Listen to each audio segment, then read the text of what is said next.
Jean-Jacques Crèvecoeur, bonjour. Bonjour. Merci d'être passé dans le CPM au mois de mars sur un thème des jeux de pouvoir relationnels. J'aimerais que tu nous parles en 2 mots de ce thème et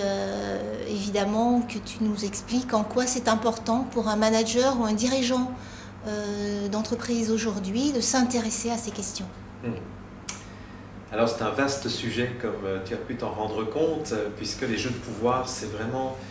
un phénomène qui est universel et il ne touche pas uniquement le monde des entreprises, mais il touche aussi le monde de la vie privée, de la vie conjugale, des relations parents-enfants, que l'on soit dans la position de parent ou qu'on soit dans la position d'enfant. Et j'ai l'habitude de définir les jeux de pouvoir comme étant des phénomènes où une personne parvient à faire ou à faire dire, parfois aussi à faire penser ou à faire ressentir quelque chose à quelqu'un, mais surtout sans en prendre la responsabilité. Et pourquoi j'insiste sur cette notion de sans prise de responsabilité? C'est parce que justement, les jeux de pouvoir sont des phénomènes qui sont un peu le côté ombre du pouvoir hiérarchique. Autant le pouvoir hiérarchique me donne le pouvoir de faire ou de faire dire quelque chose à quelqu'un, mais en prenant la responsabilité, la pleine responsabilité, puisque je suis effectivement installé dans un pouvoir de position qui me permet de faire cela. Mais parallèlement à cela, il y a un autre type de pouvoir qui est beaucoup plus dans l'obscurité, qui est beaucoup plus dans l'ombre, et qui est un phénomène où finalement n'importe qui dans l'entreprise, même s'il n'a pas de pouvoir hiérarchique, peut faire dire, faire penser, faire ressentir quelque chose à quelqu'un sans en prendre la responsabilité. Et dans mon expérience de consultant, d'intervenant en entreprise, je me suis rendu compte que beaucoup de dirigeants d'entreprise souffrent d'un phénomène assez répandu qui est ce que j'appelle la délégation du bas vers le haut. C'est-à-dire des phénomènes où finalement un ou plusieurs de nos collaborateurs parviennent finalement à nous faire des parties de dossiers ou à nous faire prendre en charge leurs dossiers, alors que théoriquement ce seraient des dossiers qui devraient être pris en charge par les collaborateurs eux-mêmes, mais par toute une série de choses implicites, non dites, à travers toute une série de stratégies de victimisation ou de manipulation, la plupart du temps d'ailleurs inconscientes et involontaires, les collaborateurs parviennent à faire à leur propre supérieur hiérarchique des choses qu'ils sont supposés faire. Et donc, la raison pour laquelle j'interviens dans les entreprises sur ce thème des jeux de pouvoir, c'est parce que je me suis rendu compte que ce phénomène est extrêmement coûteux en temps, en énergie et donc en argent aussi. Et c'est très coûteux aussi, je dirais, en termes de vision au niveau de l'entreprise, parce que si un manager est obligé de faire les tâches de ses N-1, bien pendant ce temps-là, il ne fait pas son propre travail. C'est-à-dire qu'en fait, or on le sait, plus on monte dans les hiérarchies, plus un manager est supposé s'occuper des tâches long terme, de la vision à long terme de l'entreprise ou à la vision à long terme du département ou du service qu'il dirige. Et s'il est pris par le court terme, qu'il est pris par toutes les urgences qui lui sont apportées au quotidien par leurs collaborateurs, ben finalement, on en arrive avec des entreprises qui sont décapitées, qui sont littéralement décapitées, c'est-à-dire qu'il n'y a plus de pilote dans l'avion parce que tout le monde est en train de s'occuper des tâches du niveau N-1. D'accord. Et en fait, on a bien vu en t'écoutant et on t'a bien entendu qu'il y avait un certain nombre de critères en fait pour repérer ces jeux de pouvoir. S'il y avait un ou plusieurs critères sur lesquels tu devrais vraiment pointer du doigt, ce seraient lesquels? Alors, sans hésiter, je dirais que le premier critère qui permet de repérer la présence de ces fameux jeux de pouvoir, c'est la non-prise de responsabilité. C'est-à-dire que si on voit un collaborateur arriver dans notre bureau et ne pas nous dire clairement l'objectif de sa visite, nous dire clairement ce qu'il attend de nous, mais plutôt nous dire « oh, j'ai un problème, je ne sais pas comment m'en sortir », etc. Ou un collaborateur qui parle au « on », ou un collaborateur qui fait parler d'autres personnes en disant « vous savez, moi, je n'ai pas ce problème, mais il y en a d'autres qui pensent que… », etc. Eh bien,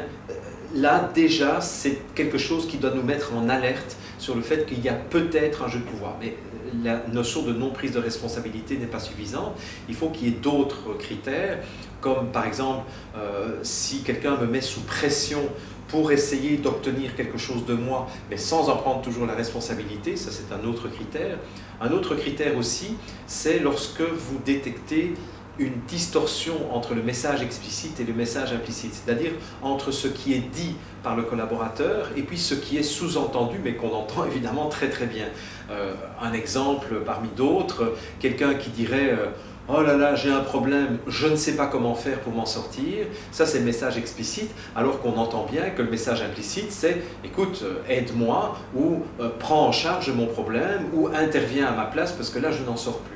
Alors, je dirais qu'il n'y a aucun problème à ce qu'un collaborateur vienne me demander mon aide pour s'en sortir dans un dossier. Là où ça commence à poser problème, c'est lorsqu'il ne me demande pas clairement d'intervenir, parce que si j'interviens et que par la suite les choses tournent bien, ben, le collaborateur sera renforcé dans l'idée qu'il pourra encore venir me trouver pour me déléguer sa propre responsabilité. Mais pire, si ça tourne mal, le collaborateur pourra dire ben, « c'est pas de ma faute si ça tourne mal, c'est toi qui as mal fait ton boulot ». Finalement, c'est un renversement complet de rapport de force. Et peut-être qu'un dernier critère, c'est d'identifier au niveau des jeux de pouvoir c'est ce que j'appelle moi dans mes travaux la complicité circulaire, c'est-à-dire parce que pour qu'il y ait un jeu de pouvoir, pour que quelqu'un prenne en charge quelqu'un d'autre, il faut qu'il y ait une complicité de la part des deux parties. C'est pas tout d'avoir un collaborateur qui vient nous trouver pour essayer de nous filer son petit singe. Il y a aussi, moi, en tant que manager, qui vais me remettre en question et qui vais me demander, mais finalement, est-ce que je ne suis pas rentré dans son jeu en n'attendant pas qu'il me pose sa question, mais en employant déjà mon téléphone, comme on l'a vu dans le séminaire aujourd'hui, téléphoner à la place de mon collaborateur, alors que mon collaborateur a eu à peine le temps de s'asseoir et de me dire qu'il avait un problème. Donc, je dirais qu'il y a aussi une remise en question et une auto-analyse à faire pour les dirigeants, de se dire, mais si je me fais bouffer au niveau de mon temps, si je me fais phagocyter par les attentes de mes collaborateurs, est-ce que je n'en suis pas en bonne partie responsable? Ok. Voilà. Alors, il est vrai qu'on a travaillé avec toi, ça fait maintenant 3 jours qu'on travaille sur ces sujets-là avec toi, et j'imagine qu'on pourrait encore passer du temps avec toi pour travailler sur ces sujets. S'il y avait un conseil à donner sur l'aspect désamorçage des jeux de pouvoir, quel serait ce conseil ou ces conseils? Bon, alors, j'ai toujours l'habitude de dire qu'il vaut mieux prévenir que guérir, donc le premier conseil, ce n'est pas un conseil de désamorçage de ces jeux de pouvoir que je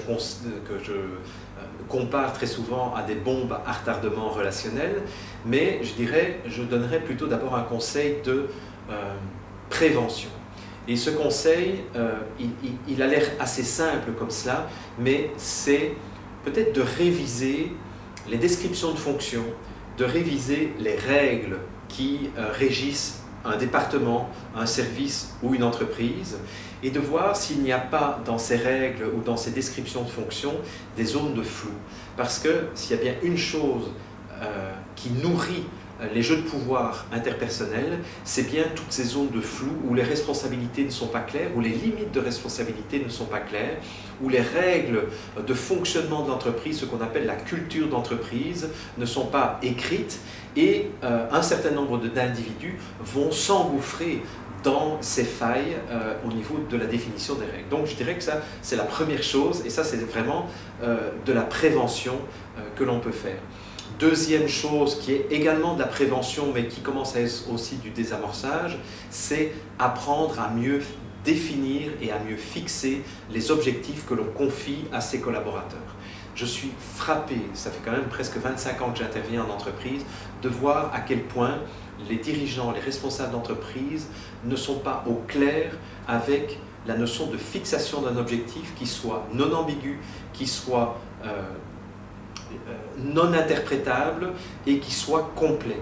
Combien de fois des dirigeants m'ont confié le fait qu'ils devaient réintervenir auprès du même collaborateur entre 3 et 5 fois pour que enfin cet objectif soit atteint et soit accompli, soit rempli de la manière dont ils attendaient dès le départ. Et quand je fais le diagnostic, quand je fais le coaching de ces dirigeants, je me rends compte que finalement, la responsabilité vient très souvent du dirigeant qui n'a pas été capable de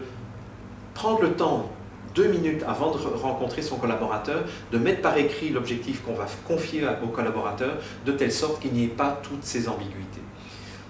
Troisième conseil que je donnerais, ça c'est vraiment un conseil de désamorçage, c'est que si on repère des implicites, si on repère des flous, si on repère des non-dits, eh bien de ne pas embarquer dans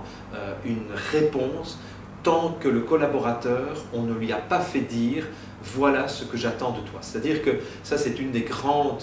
clés que je transmets dans mes séminaires sur les jeux de pouvoir, c'est de demander au collaborateur « mais qu'est-ce que tu attends de moi ? Tu viens dans mon bureau pour me parler de ton problème, c'est très bien, ça j'ai bien entendu, mais je n'ai toujours pas entendu